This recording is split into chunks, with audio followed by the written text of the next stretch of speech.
What's up, guys? Welcome to another episode of The Girl Who Talks Sports, the podcast where we talk sports and other girly things. I am Sam Cardona, and thank you guys so much for tuning in today.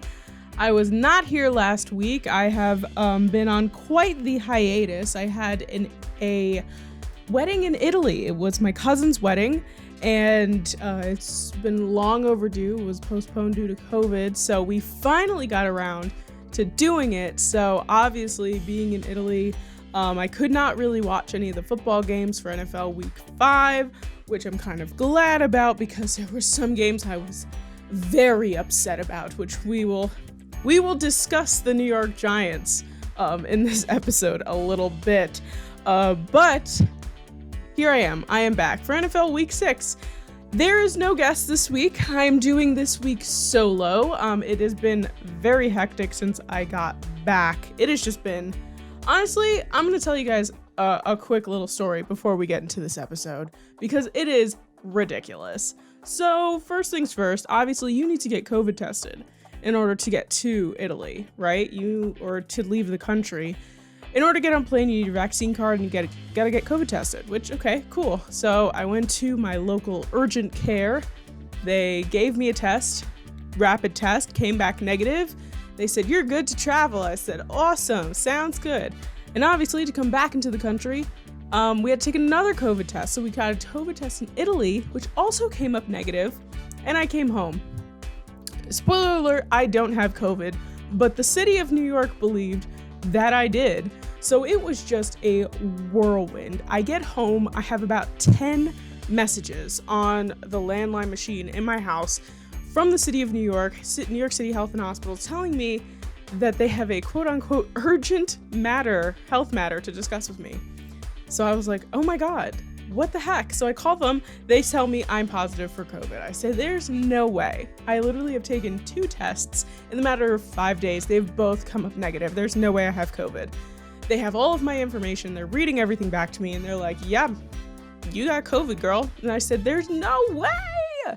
So I call up the urgent care, and I'm like, listen, you guys told me I was negative. The city of New York thinks I'm positive. Please tell me what's going on. Moral of the story, they put somebody else's test in my file under my name. So somebody is running around New York City with COVID. They don't know they have COVID. They think I have COVID. They won't stop calling me. It is absolutely ridiculous. So I've been dealing with that for the past week. I'm dealing with jet lag. It has been a whirlwind. So you can only imagine the type of stress I am under. So that makes me think of that John Mulaney quote where he says, "I am very small and I have no money. So you could only imagine the type of stress that I am under." And that is the epitome of my life right now. But the good news is that my cousin's wedding was absolutely beautiful. I'm so happy for him. I'm so happy for his wife. I cried through the entire wedding. Everything is good on that front. Now, before we get into our episode, obviously, guys, don't forget to subscribe on all podcasting platforms, wherever it is that you get your podcasts from. Please remember to subscribe to our YouTube channel if you haven't yet already. It'd be very, very helpful for me. We are 40 subscribers, 40, away from 200 subscribers, which would be a monumental thing to get before the end of the football season. So tell your friends, tell your mom, tell your grandma, tell your sister's brother. I don't care. Just let's rack them subscribers up. If you're watching right now on the YouTube video, give this video a little bit of a thumbs up. That would be very helpful. And also social media, of course, on Twitter, TGWTS Podcast, and on Instagram and TikTok at The Girl Who Talks Sports. And that is everything. I am very excited for things to come. There's some projects in the works for me, and I'm very excited to share them with you when the time comes. But, my friends, without further ado, you heard my little rant, my little story. It is ridiculous, but let's get into this, shall we? So, first things first. This before we get into like the semantics of NFL Week 6. There was obviously a huge, I don't even know how to describe it, issue, problem, just absolute dumpster fire with no longer coach of the Raiders, John Gruden. I just want to talk briefly about this because of the things that were said in these emails, so on and so forth. I assume at this point in time, most of you guys know that John Gruden he resigned from being the head coach of the Raiders because he said some really horrible things in some emails, and it was not good. Very racist, homophobic, misogynistic things were said. And, a lot of people will say, well, you can't cancel these people for things that happened 20 years ago or 15 years ago. And it's like, well, a lot of these things were from just a few years ago. 2018 is the most recent they've found of that. And, obviously people can change throughout their life. And I am a firm believer of giving people the opportunity to change and change their ways and so on and so forth. However, these were hard. This was a hard way to read some of the things that he said. He used the F slur in a homophobic way towards the commissioner of the National Football League. He said some horrible things about Michael Sam, who was the first openly gay player to get drafted into the NFL. He said that they pressured Jeff Fisher into drafting him, and also used some other homophobic slurs there, which was not great. And very misogynistic when they decided to start hiring women referees into the league. Sarah Thomas, Maya Chaka, those wonderful women who are breaking barriers here. He was saying, like, oh my God, like, why do we gotta have women here? Oh, like, really, just like, first of all, very immature to start off, let alone the misogynistic part of it and the thought that, like, women cannot be referees, which is a whole other thing. And probably one of the worst things in my eyes, I think, not to say that there's anything about this that is just, like, worse, but everything is bad here. However, what really, like, struck me was that he and Bruce Allen, who was the GM for the Washington football team, the guy who owns Hooters, some other people were exchanging topless photos of women over their emails. One of the photos being two Washington football cheerleaders, which I could spend a very long time discussing that whole thing that went down years ago with the Washington football team cheerleaders. Actually, I was in college when that happened, and I had my radio show at my college, and I went on a rant about that whole situation. They weren't going after John Gruden. They were going after Bruce Allen, who was the GM, like I said, at the time for Washington. And these were exchanged between him and John Gruden. So obviously they were like, wow, John, like, not good for you, buddy. So obviously all of this came out. John Gruden resigned. And it was over the course of a 7-year period. So again, that's not that far away. And 2018 was the last recorded email that they could find of him saying these types of things, and that was 3 years ago. So, John, I really loved watching you as a head coach, but this is not it. And I'm very, very upset about all this. It's really just horrible. Oh, the other thing that he was talking about was Goodell, and obviously the NFLPA and all these guys were talking about concussions in the league and how horrible the concussions affect football players. And he was like basically like, nah, we could just, it's fine. Concussions are fine. It's fine. Like, bro, those are people's health that you're talking about. Not a good look.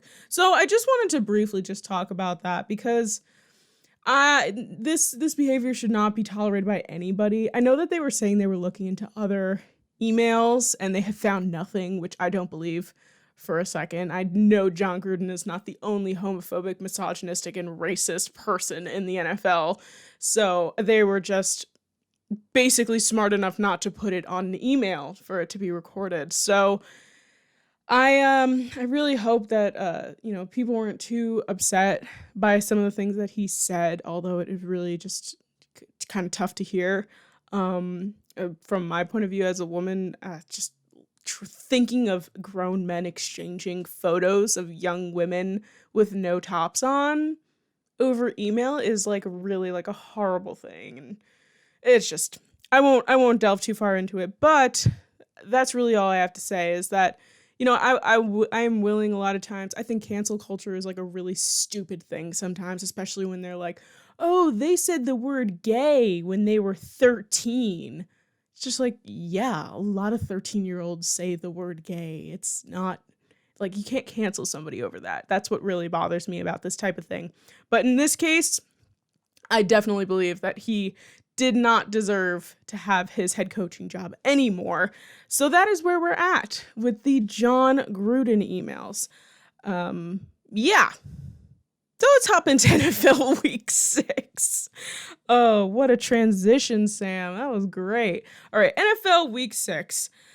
All I have to say is that, like, I feel like we've been riding this high, right, for the last over a month, of just week after week after week of just like intense football. And I gotta say, I didn't feel that so much this week. To be fair, I was watching football at a friend's house this Sunday, and my friend just had a baby, and it was the first time I was meeting her baby. So I was more entranced with the baby than I was Scott Hansen in NFL Red Zone. However, I was watching it, but yeah, I gotta say, I was a little distracted on Sunday. However, not distracted enough to know how bad the Giants are. Oh my God. I literally was so frustrated about this entire game. And I understand. Injuries are a problem. Injuries are a huge problem right now with the New York Giants. It is fine. I get it. But oh, it was just ridiculously bad. I mean, I think what a lot of people said was towards the end of this game, there was nobody even showed up, right? Nobody was on the field. Nobody was around to even, just the end of this game, the fourth quarter, nobody was there. That's all I have to say. They gave up. It was just obviously going into this game, I wasn't expecting the Giants to beat the Rams. I wasn't expecting it to be this much of a bloodbath. I thought maybe we'd put some more points on the board here, even going up against such a tough defense with Aaron Donald and Jalen Ramsey. But my God, just horrible. And I did not even want to watch it. And I was in the presence of several other Giants fans who were also like, I just don't even want to deal with this right now. But obviously we went in with a few key injuries, including Saquon Barkley and Kenny Golladay. They were not playing in this game whatsoever, which is hard for me to think about Saquon being injured again because his rookie contract is going to be up soon and they're going to want to pay him all this money. And I'm really having a hard time wrapping my mind around that because kid is like, I love him. I love him to death. And I want him to perform well, and I want him to be this star for us. But the injuries are really concerning to me. Like straight up, I will be totally honest with you. I'm so concerned about the injuries with Saquon. And during the game, fun fact, during the game we had more injuries. Two of probably the most important people on the field, not including Daniel Jones. One, our first round pick of the draft, a receiver, Kadarius Toney, who has been carrying this offense for the past 1 to 2 weeks after we've had a lot of injuries happen to our receivers. Kadarius Toney, despite what happened last week, I know, again, I didn't watch the game because I was overseas, but I know he went into the whole thing with the punching and the whatsoever. I was just, he put on such a good game. From the highlights and the stats I saw, I was like, wow. He's really coming out of his shell. He's really finding his space on this offense. It's looking good for Toney as someone who was freaking out on draft night when we drafted him because I had no idea who he was. Also, Andrew Thomas was injured, which is not good because he has also been developing from his freshman year last year, coming into his sophomore year as a left guard, just really coming into himself. And I'm really, really proud of him. So he is a hard loss as well. And what really bothered me the most out of this, and I won't draw too much on the Giants in this episode, By the way, if you guys really want to hear me like talk about the Giants, Thursday nights at 7 p.m. on the Review and Preview Facebook page, me and my friends Tom and Hank have a show called Big Blue Avenue. So if you're really like a Giants fan, hardcore Giants fan, you want to listen to us go full in on each week in the Giants game and preview the next week, 7 p.m. on Thursday nights, tune into Big Blue Avenue. Anyway, shameless plug. One of the things that really bothered me here was Joe Judge, who I have been singing his praises for the past year. I really liked him. Has been making some questionable decisions this year, and I'm not too happy with. And one of them being the fact that, one, a concussed Daniel Jones played in this game, because last week Daniel Jones had a horrible concussion, really horrible. And from what I understand, I thought concussion protocol was 10 days, so I didn't even think he was going to be playing in this game this weekend. But he did, and I was like, we're not winning this game. Why not let him just chill? Let him sit out for a second, put Glennon in, and like he'll try his best and do his best, but we're not going to win, and that's just the bottom line, and it's fine. I would have been okay with that. Daniel Jones ended up playing. That's, you know what? I'll even bypass that he's a strong kid. He wants to play. He wants to get in there and show what he's got. Okay, also fair. What I'm not okay with is that a concussed Daniel Jones played in this game all the way into the end. We are down like 20-something points. Just take him out. Give him the rest. He's not going to come back. You're not going to win this game when you're down, what was it? Like 26 points and there's a minute left in the game. Take him out. He's not going to put points on the board. Put in Glennon, let Daniel Jones rest. That really, really bothered me.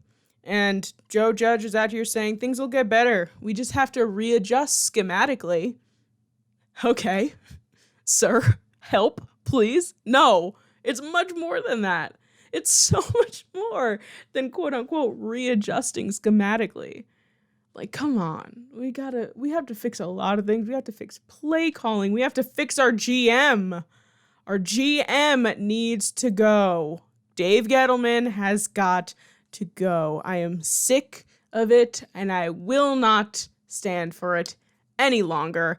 And also, for those who are not Giants fans, I will not bore you any longer with my Giants thing. So again, if you want to hear me talk fully for like over an hour about the New York Giants with my pals Tom and Hank, 7 p.m. Review and Preview, Big Blue Avenue, make sure to check that out. Let us move on to the next part. The next game that we're going to discuss, and it's Packers-Bears, and I want to discuss it, and you probably know why.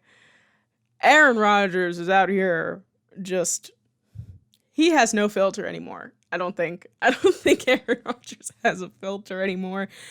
If you didn't watch the game, which I'm sure many of you did, 24-14 victory over the Bears. This is I think the longest rivalry in the NFL, to be quite honest with you. Obviously, Packers-Bears for that division is really important, and the Bears were kind of like on an incline. Now that Justin Fields has kind of been figuring stuff out, he's been figuring out this offense. Nagy is kind of like working with the Fields as opposed to like playing an offense that was made for Andy Dalton. So yeah, it was a lot. This game was much closer than I expected it to be. I have to say, I was expecting this to be a little bit more of a gap. But every time I looked up, it was very, very close. And for a very long time, I believe it was 17-14. With the Green Bay Packers in the lead, but Bears were only a field goal behind. And then the Bears just forgot to play football, I guess. And Aaron Rodgers came out with this 24-14 victory. But the reason why I want to talk about Aaron Rodgers, and I'm sure many of you know, is because he just let loose. He ran in his own touchdown, which is a little bit rare. He's not too much of a running guy. He ran into the end zone. And so he said he blacked out, which is so funny to think about, that Aaron Rodgers scored a touchdown and just blacked out and he can't remember anything. But what happened was he ran into the end zone. Obviously, at Soldier Field, all the Bears fans hate Aaron Rodgers. They're looking at him. He sees a woman double flipping him off with the bird, just straight up flipping this man off. and he said, and I quote, "All my effing life, I own you. I still own you. I still own you." Which is the most badass thing to say. If I were a Bears fan, I would have been livid. Like, absolutely livid. Like, for example, if that were me as a Giants fan, like, Dak Prescott scored. I mean, I love Dak, but as a Cowboy, I don't. If he came in and said something, I would have, like, jumped over the side. Lambeau leap onto the field. Just, no, you did not just say that. That is so, oh my God. So, Aaron Rodgers said that. A lot of people were very upset. They asked him about it after the game, and that's when he was like, "Yeah, I think I blacked out. I don't really remember," which is so funny to think about. But yeah, so then I think they asked Coach Nagy, and he was like, "Well, we're not paying attention to that kind of stuff," and blah, blah, blah, blah, blah. And I was like, "Yeah, okay. But you were probably livid too. I would have been." Also, the weird thing, which my brother had pointed out to me, was that they were away in Cincinnati, in Chicago, at Soldier Field, and they were wearing their green home jerseys, which is very weird. I don't know if there was some miscommunication with the costume department. What am I saying? With the uniform people? Like, if maybe they were supposed to pack their whites and they forgot and they packed their greens and they just showed up green. But, like, I feel like it was almost, like, disrespectful for the Packers to be at Soldier Field in their green jerseys. I don't know. It was a weird situation. But the Packers are on their way. They are proving each and every week that they are not giving up, and they are trying their darndest to make it back to the NFC Championship game. And Aaron Rodgers, again. The thing is with Aaron Rodgers, which I watched a documentary about Brett Favre with my dad, like, a while back.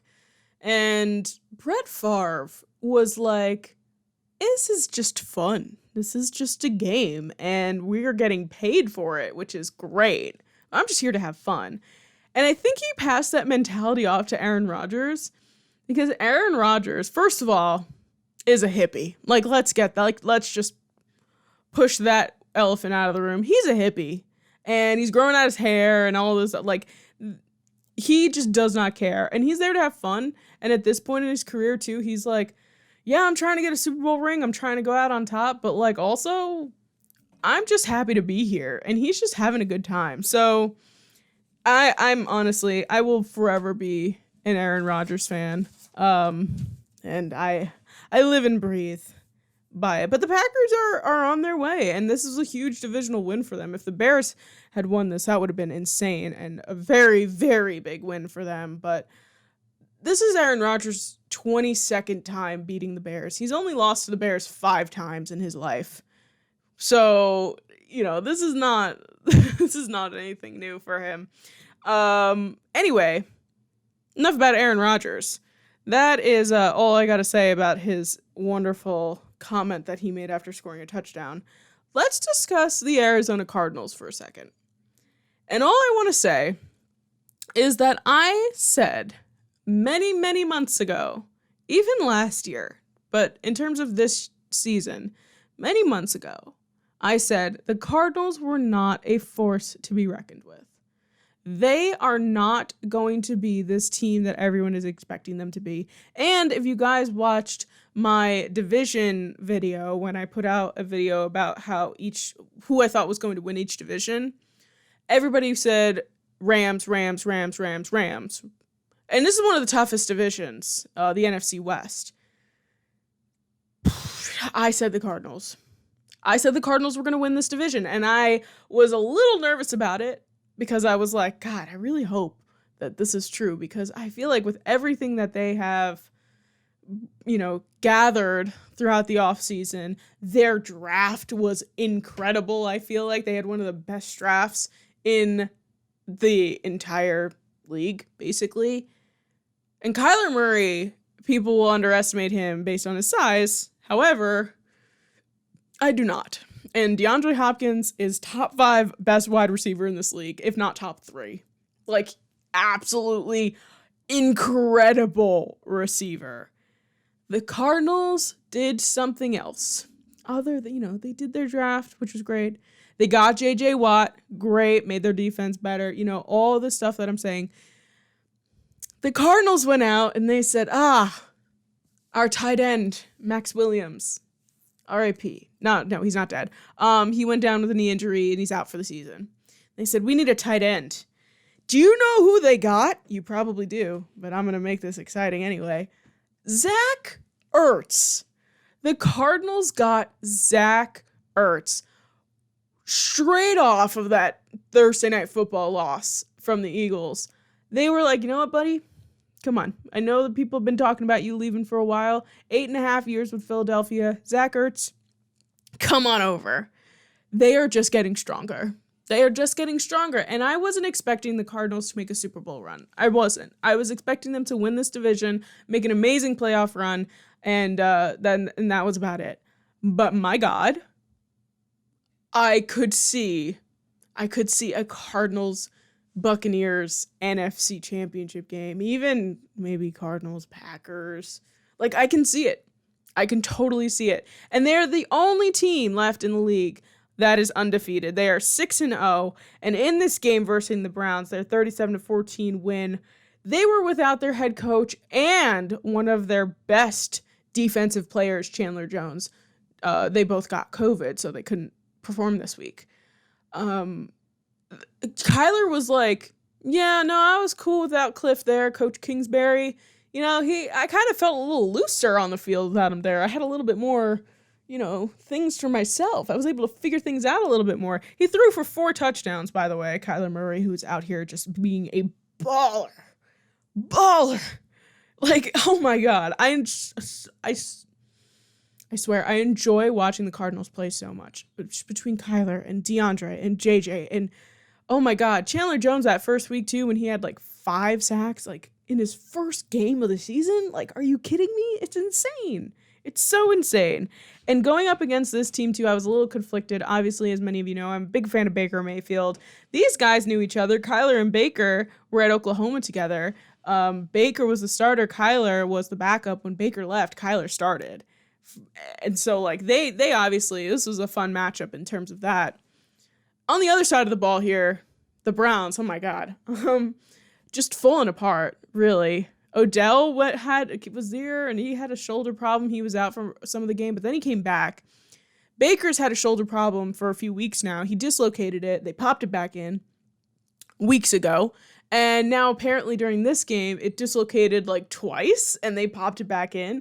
And now they have to play Thursday night against the Bengals? Excuse me? Like, Baker, please, honey.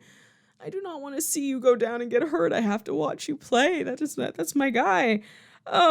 Baker also had 3 turnovers, 2 fumbles, and 1 interception. So the Browns are now 3-3. And they were doing real, real hot, and now they've kind of been falling off the end there. Yeah, and it's just not looking good. Baker really needs to get healthy, and they're pretty injury ridden right now. Kareem Hunt went out during this game. Nick Chubb didn't play in this game, so their run game was shot basically. With Odell out, Jarvis Landry, I believe, is possibly coming back soon, but he wasn't playing. So their whole offense had just really fallen apart. It's why they only put 14 points on the board. But Baker, I'm really concerned about that shoulder. They really need to figure something out, because if he keeps playing and popping it out of place and popping it back in, it's not a good look. Not working for me. I'm gonna need Baker to be okay. That is my full football love. Like, I have many: Justin Herbert, Joe Burrow, Aaron Rodgers. All these guys, I love them to death. But Baker Mayfield, he has a special place in my heart, for reals. Yeah, it's just this game was a little bit tough for me. But in terms of the Cardinals and the fact that I've been singing the Cardinals' praises this entire time, really works well. Let us talk about some Sunday night football right now, shall we? So, Steelers, Seahawks. I will admit I was not too super excited about this game. But with my brother being a Steelers fan, I was excited to watch it with him. for Steelers primetime game. So that was pretty cool. But I won't lie to you guys. I'm gonna be super transparent with you guys for a second.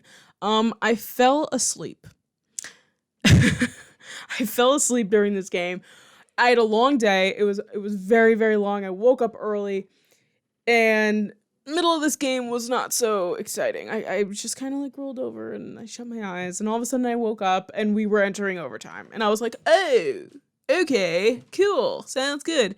And at that point I was like, you know what, to my brother, I was like, Dan, you'll fill me in the morning. I'm gonna go to bed. I woke up this morning, watched the highlights, and, well, I saw the Steelers won, which I was excited about because my brother is always in a great mood after the Steelers win.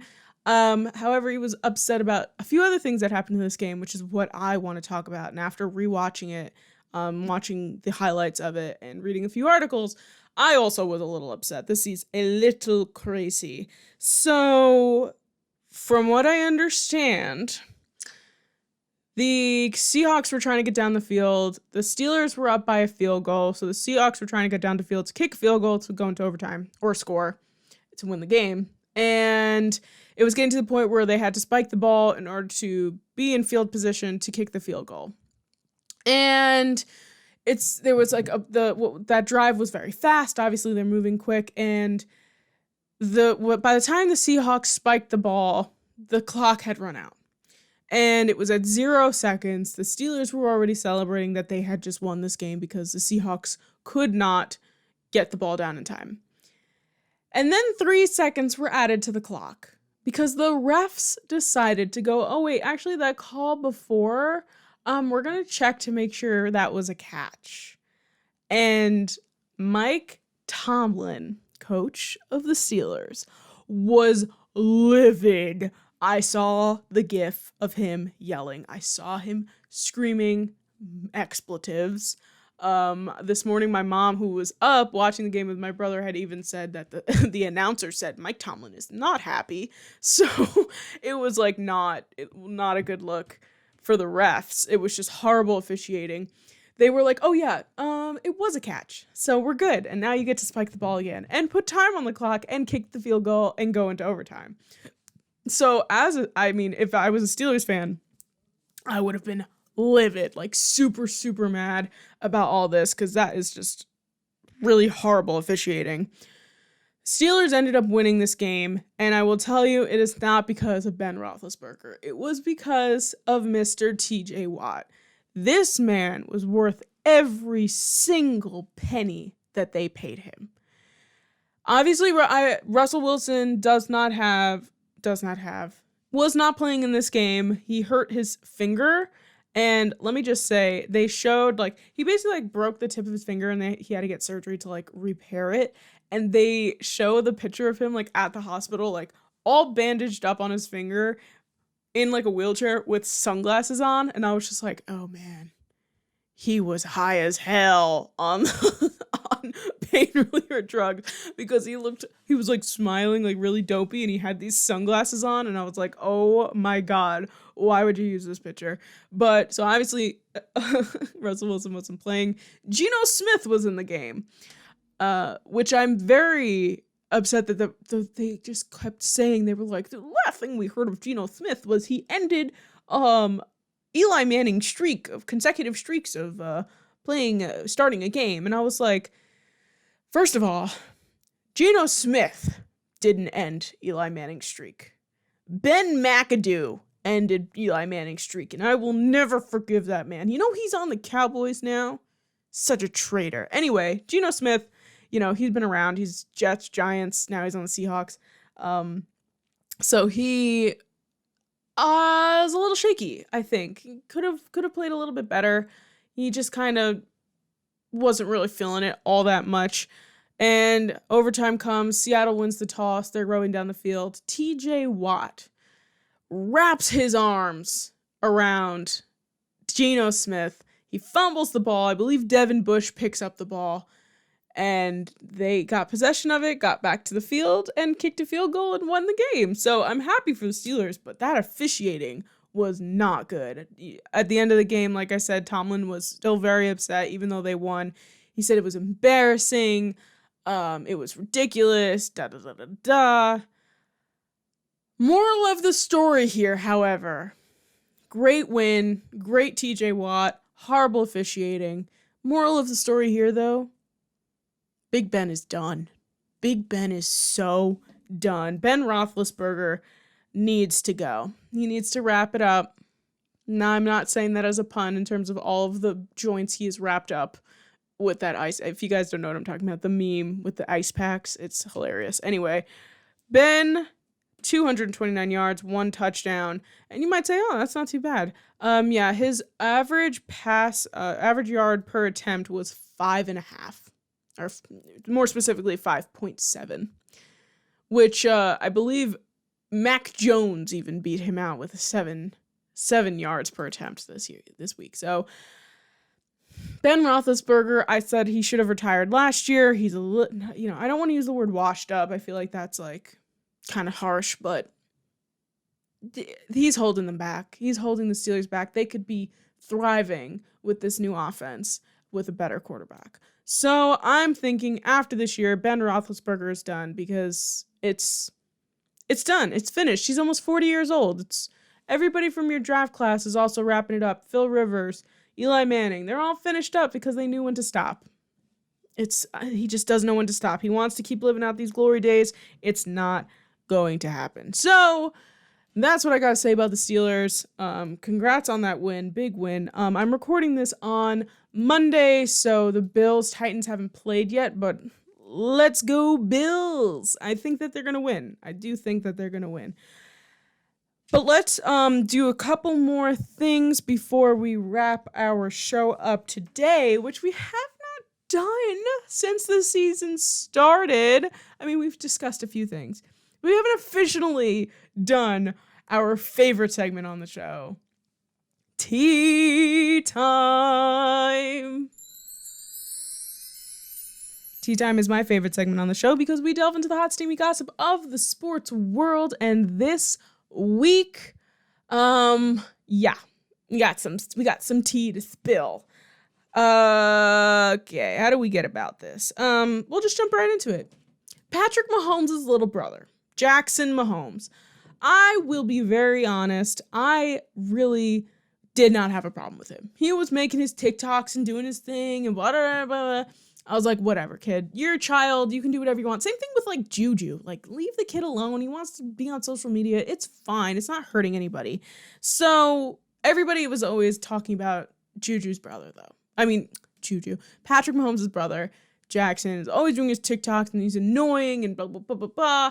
And one thing that started to, like, kind of set me off was last week or 2 weeks ago. 2 weeks ago? 3 weeks ago? I don't even know when it happened, but when he poured the water on a Ravens fan after the Chiefs lost to the Ravens. So when he did that, I was like, it's one thing to taunt a child, first of all. I mean, I know he's not like a baby child, but he's a young kid. You're taunting this kid. He got mad. He poured water. Whatever. But this whole thing, which, again, I know it was probably an honest mistake, but it's not a good look. So the Chiefs played the Washington football team on Sunday, which they did win that game. But with like I was talking about earlier in the show with John Gruden and Bruce Allen and this whole investigation into this team and their old GM, Washington is trying to get their bad spotlight off of themselves. So what they did this weekend, which I think was kind of a cheap kind of thing to do in terms of trying to get the spotlight off of them. And that was they decided to retire Sean Taylor's number. Sean Taylor was a player for the Washington football team back in the early 2000s or the mid 2000s rather. And unfortunately, in 2007, burglars broke into his house, and when he got up to investigate, they shot him in the leg, in his artery in his leg, and unfortunately bled out and passed away. So they decided to retire Sean Taylor's number 21. And that was their big thing this weekend, was they invited the family and they etched the number onto the field and all this stuff. The tea here is that Jackson Mahomes posted a TikTok, and everyone noticed that he was doing his little ticky-tacky dance on top of Sean Taylor's number. And a lot of people thought that was very disrespectful, and it was like not okay that he was doing that, and it seemed like he was like didn't care that they were retiring the number of this man who passed away many years ago. So he did put out a tweet, and I will read it to you in full. So Jackson Mahomes from his official Twitter account said, "I want to sincerely apologize for accidentally being on the Sean Taylor number 21 at FedEx Field. We were directed to stand in that area. I meant absolutely no disrespect to him or his family." So I do think it was just this honest mistake, but also like, just look down at the ground, buddy. You're like, whoa, that number's being retired today. Maybe I'll just go do my TikTok dance over there. And again, I understand being directed into that area and like you kind of just like whatever, but not a good look for little Mahomes, unfortunately. And I'm not too thrilled about it. However, in the past, when everybody's just like, Jackson Mahomes is so annoying, I'm like, yeah, he's a kid. He's just doing his thing. If he wasn't in the spotlight, you wouldn't give two craps about him. So in terms of his social media presence and like what he does, like he's going to do whatever he wants to do. It's just, he's a little brother. He's, that's just what he is. But dancing on a number of a man who passed away that they were honoring in this game is a little bit of a, even if you didn't know or you didn't realize it, it's like, be a little bit more aware of your surroundings, right, Jackson? Okay. Last thing that we're going to talk about, I'm actually going to do some quick picks this week. Usually when I do my, with my guests, I usually pick 3 games that they're excited about for next week. I've figured this week, since it's just me, I'm just going to rattle through each game, do quick picks, and then we will finish up today's show. But before we do that, I just want to talk quickly about one more thing. It has nothing to do with football. No, it does have a lot to do with football, but not a game. Kind of a game. Anyway, okay, let's just get into it. The Ravens guy. If you don't know, the Ravens guy is, okay. The Ravens tattoo guy is out here putting tattoos on his body representing each Raven win this year. It started off with the Chiefs win, 36-35, and he just got the score. Again, I would not personally do that for myself, but he did it, and that was like his remembering that the Ravens finally beat the Chiefs. And then Justin Tucker the next week kicked a 66-yard field goal, so he got a tattoo right above it of a field goal post that said Tucker 66 yards. And so what he decided was every single game that the Ravens won, he was going to get a tattoo on his thigh, which his thigh is like growing with all of these tattoos of the Ravens wins because they keep on winning. And it is just really not a tasteful look, but he keeps doing it and he's committed to it. And I respect the commitment, honestly, because not my body, do whatever you want to yours and whatever. But he got the Kansas City win. He got the Tucker 66-yard field goal. He got a Denver, they wrote out Denver and put a purple X on top of it when they beat Denver. He got a tattoo with a circle that says, "Let's get this B," which honestly, I really don't understand that one, but it was when the Ravens beat the Indianapolis Colts. So he got that. And now recently, this past weekend, they beat the Chargers in a very, very rough game. My God. I was like, what the heck happened here? As a sideline Chargers fan, Justin Herbert stan, 6 points Chargers put up. What the heck happened there? It was just not a good look for the Chargers, but he got a Chargers lightning bolt and it was broken in half and it says bolt down because of the Chargers slang is bolt up. That's their thing. And honestly, that is the coolest one out of all of them. If I had to choose, like a lot of them are really poor, but this one looks cool. It's like an outline of the bolt and it's broken in half. It says bolt down. I think that one's again, I would never get it as a tattoo for myself, but the design of it is pretty cool, even though it kind of hurts me a little because I'm really rooting for the Chargers this year. But this man's committed. Like, straight up, this man is committed.